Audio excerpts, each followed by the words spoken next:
ይቅርታ። ለምን? ለሁሉም ነገር።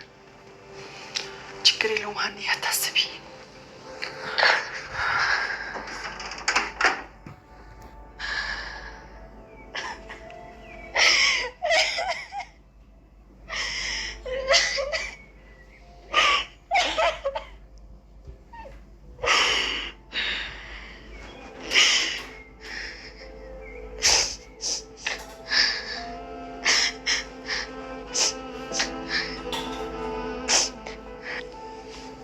ደምለው አማሚ ብለሽ መጥተሽ በቃ ሰራሽላችሁ አይደል? ያስብ ያደረኩት ነገር ይመችሽ። ግን በያንቺ ያራዳልሽ። እስኪ አንተ ዝም በል። ምንድን ነው አንተ ደግሞ ምላስ ይልኝ እኮ አቴ የማይሆን ነገር አታውራ። ጆሮ ሸቤ እንዳለን አትርሳ። እዚሁ ለይቶልን እንዳንገባ ምን ልታደርግ? አላርፍ ካልክ እንዲህ በቴስታ ነው ገባል። ይሄ መጣችሁት እኔ ፊት ልትጣሉ ነው እንዴ? ምን እባክህ እኮ ጤና ቻት እኮ ይህን ስለምታውቅ ነው። አንተ እንዴት አወቅህ? ደምለው መጥቷል። የት? እዚህ? አቦ በእናትህ እንደዚህ አይነት ታዝብ ጥያቄ አትጠይቀኝ። ሂዷል ማለት ወደዛ ከሆነ መጥቷል ማለት ደግሞ ወደዚህ ነው ማለት ነው። ግራ አጋባኝ እኮ። ቆይ አንተ አግኝተው ነበር እንዴ? አዎ የሀና እናት ወደ ፖሊስ ወስደዋለች። እርግጠኛ ነህ ግን እሱ የሰረቀው አሉ ነው እንግዲህ። እኛም ገና አላወቅም። እንደዛ ከሆነ በቃ ነገ እናገኘዋለን። ለምን ነው የምናገኘው? አግኝተን የተፈጠረው ነገር እንጠይቀዋለን። እኛ ፖሊስ አይደለን፣ ምን ይጠቅመናል? እንደሰማሁት ከሆነ ወርቁ በጣም ብዙ ብር ነው የተገዛው። ብዙ አመት ላይ ሳሰበው ይችላል። ታዲያ እኛ ምን እናደርግለታለን? ያለውን ነገር እንጠይቀውና የሚመልስበት ነገር ካለ እናግባባዋለን። ጆሮ ግን አንዳንዴ ራስን እንደተማረ ሰው ነው የምታየው። ማለት ምን ማለት ነው? ጆሮ የሀና እናት እሱን ሳታማክር የምትቀር ይመስላል? እኛ ማሰብ ያለብን እኛ ማድረግ የምንችለውን ነገር ነው። አንተ ጨልላሉ እንደሚ ለማንኛውም እኛ ጉዞ ለአሁን ሂሳብ ክፍል እናምጣ። በረዋል አስተናጋጅ ሰምቻለሁ እኮ ግን የእግዚአብሔር ሰላምታ አይገርም። ስንቴ ልንገርህ፣ የኔና ያንተ ነገር አልቋለ። እንደዚህ ብለሽማ አትደምድሚ። ለምን በቀላሉ ተውቺ ነው? አረ እንደሱ ማለት አይደለም። ይኸውልህ እንደዚህ እየተጫወትክብኝ ዝም ብዬ ያለፍኩ የማስቀድመው ብዙ ነገር ስላለኝ ነው። ወይዘሮ ሜላት ቢያንስ የተፈጠረውን ነገር እንዳስረዳሽ እድል ስጪ። ምን ይጠቅመኛል? እርግጠኛ ነኝ የተፈጠረውን ነገር ከነገርኩሽ በኋላ ይቅርታ ታደርጊልኛለሽ። ይቅርታ ለመጠየቅ እኮ የፈጠርከውን ማስረዳት አይጠበቅብህም። ይኸውልሽ ወይዘሮ ሜላት እኔ ለክፋት ብዬ ያደረግኩት ምንም ነገር የለም። እሱንማ አየሁት።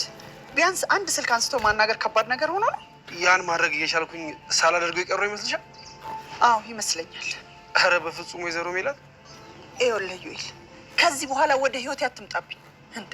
እኔ የምታገለው ብዙ የህይወት ፈተና አለብኝ። እሺ ቆይ እኔን ተይኝ። ቢያንስ አንድ ጊዜ ሄደሽ አቶ መዘክርን አውሪ። አቶ መዘክር? አቶ መዘክር ደግሞ ማለት አቶ ሰላም ለእናንተ ይሁን ውድ የቻናላችን ቤተሰቦች፣ በያላችሁበት ሰላማችሁ ብዝት ይበል። ወይዘሮ ሜላት እንግዲህ በድጋሚ ወደ ስራ ተመልሳለች።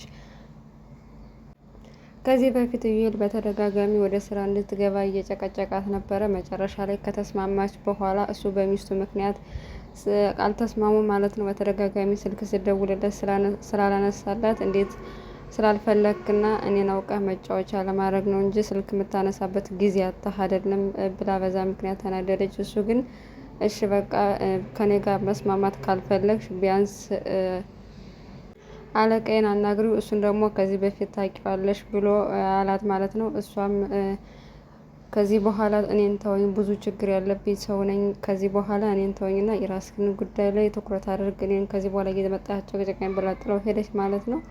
እሱም እንግዲህ ለአለቃው በተደጋጋሚ ስለሷ መልካምነትና ጎበዝ ታታሪነቷ እየነገረው ነበረ። እስከ መጨረሻም አንተን እምቢ ካለችህ ለእኔ ስልኳን ስጠኝና እኔ እድሌን እሞክራለሁ ብሎ ስልክ ሲደውልላተኝ መጀመሪያ ስልክ ሲደውልላት ያው ስላላወቀችው በጣም ተናዳ አመናጭቃ ነው ስልኩን እንዲዘጋ ያደረገችው። ነገር ግን እሱ እቤት ድረስ ሄዶ በጣም ባለሀብትና ድሮ እሷ ሀብታም እያለች እንደሚተዋወቁ ስታቅ ፈቃደኛ ሆናለች። እንደውም አክብሯት እኔም ፍለጋ እኮ አንተ እዚህ ድረስ መምጣት አልነበረብህም፣ ብትነግረኝ አንተ ቢሮ ድረስ መጣ ነበር ብላ ነገረችው። እሱም ችግር የለውም እና በዚህ ሁኔታ ባንተዋወቅ ሁሉ ደስ ይለኝ ነበር አለችው። እሱም ሁላችንም የተነሳንበትን እናውቃለን፣ ስለዚህ ነገ ቢሮ ነይና እንነጋገራለን፣ ሁሉን ነገር እንነጋገራለን ብሎ በዚህ ተስማምቶ እናም ማመን አቅቷታል። በጣም ባለሀብት ነው፣ ይረዳታል እና ያግዛታል ብለን ተስፋ እናደርጋለን። በእርግጥ ባለሀብቶች አንዳንድ ሰዎች ሲወድቁ በውድቀታቸው እነሱ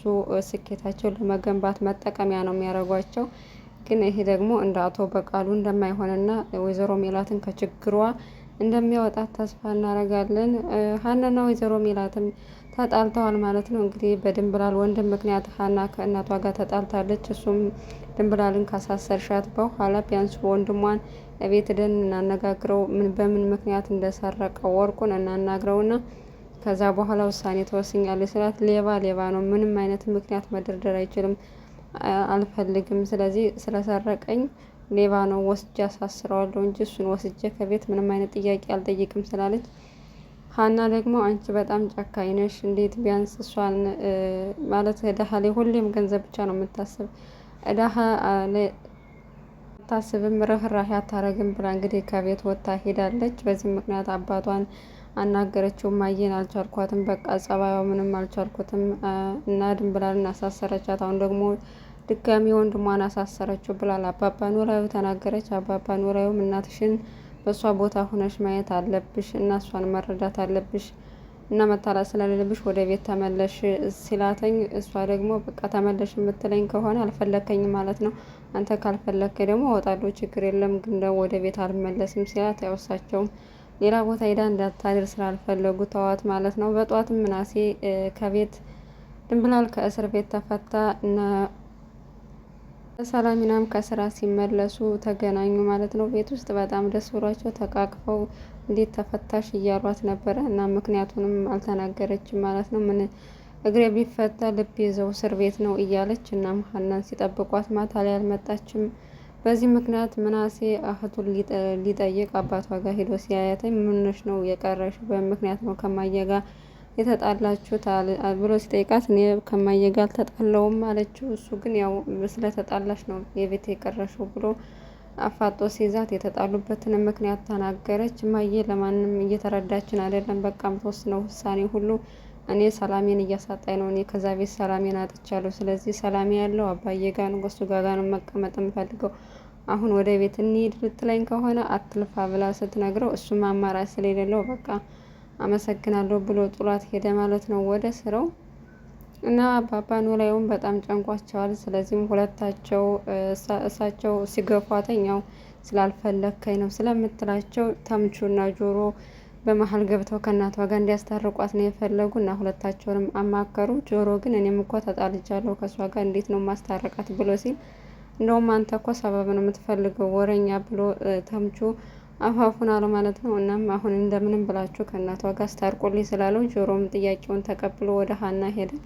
ሀናም አባባ ኖላዊ ቤት ነበረች። እንዴት መጣ ስትለው ያው ፋዘር ልከው ነው የመጣሁት ብለው ነገራት ማለት ነው። እሷም በቃ ታገባኝ ፈልጋለሁ አግባኝ አለችው። እሱ ግን ጥያቄዋን አልተቀበለው። ምክንያቱም ተገደሽ ወደ እኔ እንድትመጪ አልፈልግም፣ በሆነ ምክንያት ተስበሽ ወደ እኔ እንድትመጪ አልፈልግም፣ ፈልገሽ ወደሽኝ አክብረሽኝ ነው እንጂ ያለምንም ዝግጅት ተገደሽ እኔ ስላኳረኩሽ ብቻ እንድትመጪ አልፈልግም። ትዳር ደግሞ የሚሰምረው ሰው ተገዶ ሲገባበት ሳይሆን ራሱ ሳቢ ምክንያት ሲኖረው ትዳር ቅዱስ መሆኑን አስበው ወይም ደግሞ ለሚወዱት ሰው አብሮ አንድ ጣራ ለመኖር አስበው ወይም ሁሉ ነገር አስበው የሚመጣ ከሆነ አንድ ሰው ወዶና ፈቅዶ ነው ትዳሩም የሰመረ ይሆናል። አለበለዚያ ግን ከሆነ ችግር ለመራቅ ከሆነ ወደ እኔ የምትመጪው አልፈልግም። አሁን ግን የመጣሁበት ጉዳይ በሱ ልነጋገር አይደለም እና ከእናትሽ ጋር እንድትታረቂ ይፈልጋለሁ አላ። እሷ ግን ድርቅ ብላለች። እናቷ መታ ነበረ። እናም እኔ ከዚህ በኋላ ችግር መስማት የእናንተን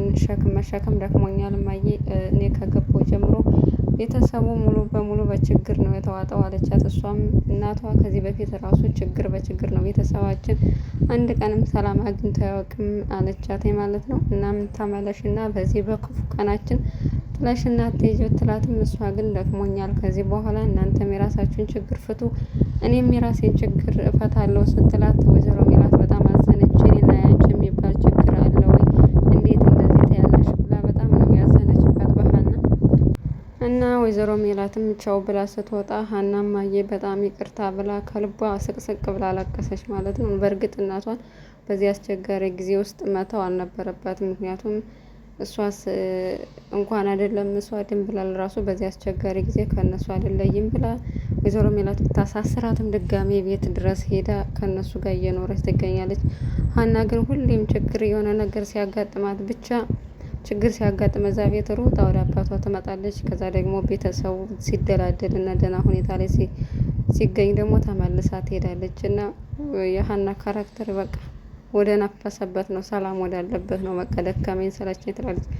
ወይዘሮ ሜላትም አላለች እውነት ለመናገር በዚህ ሁሉ ችግርና ስቃይ ውስጥ እያለፈች ማለት ነው። ምክንያቱም እሷ ከነበረችበት ሀብት፣ ከነበረችበት ክብር፣ ከነበረችበት ሁሉ ነገር ወርዳ አሁን ላይ ዝቅ ብላ ህይወቷን ለመኖር እየሞከረች ነው። ሀና ግን በዚህ ሁላ እነ ምናሴ እነ ሰላም እንኳን እስከ መስተንግዶ ድረስ እስከ ሊስትሮነት ሲሰሩ ሀና ምንም አይነት ስራ እስካሁን አልተፈተነችም።